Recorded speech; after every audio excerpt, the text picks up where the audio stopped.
Hurricane Helene has come and gone, but the aftermath continues to take a heartbreaking toll on parts of the southeast.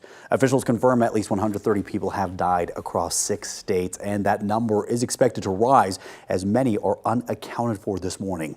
The Asheville, North Carolina area is amongst the hardest hit, with residents stranded by washed out roads and millions still without power. Some supplies started to trickle in on Monday, but failed roads are really hampering the delivery of badly needed supplies. The White House pledged to provide, quote, every available resource. And as reporter Brianna Fernandez joins us in studio this morning. Brianna, a lot of help locally actually going to North Carolina. Yeah, not only from our first responders here in Colorado, but also the donations that have been pouring in, and also businesses based right here in Denver. So Trve Brewing has been a staple along North Broadway for years. Back in March, the owners actually opened another brewery, this time in Asheville, North Carolina.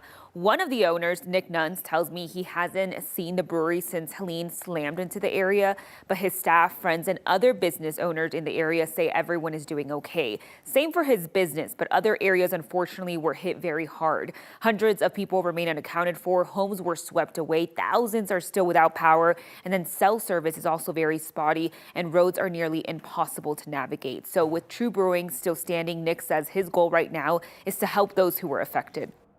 We have some water in our brewery that's in a sterile water in a tank that we're trying to figure out, like, can we open this up and just start filling people's jugs or something? So we're just really trying to figure out what we can do to support the community as best we can. In Denver, we've always tried to be as much of a community hub as we can be, supporting the community. That's what Third Places are all about, and Third Spaces. That's our goal, is to be, kind of a home away from home for people. And, that'll be our biggest goal when we get out there.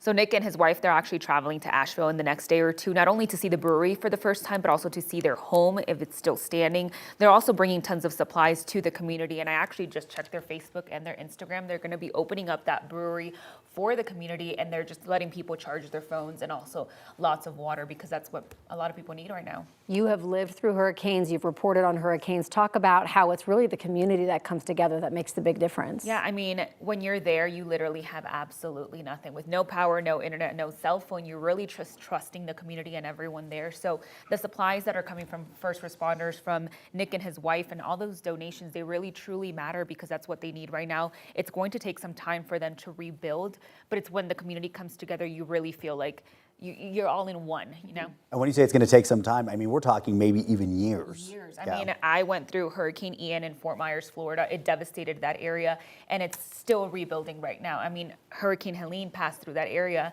and there's still businesses that don't have anything right now. So it's mom and pop shops also that are suffering, like these breweries. Heartbreaking. Yeah. All right, Brianna, thank you.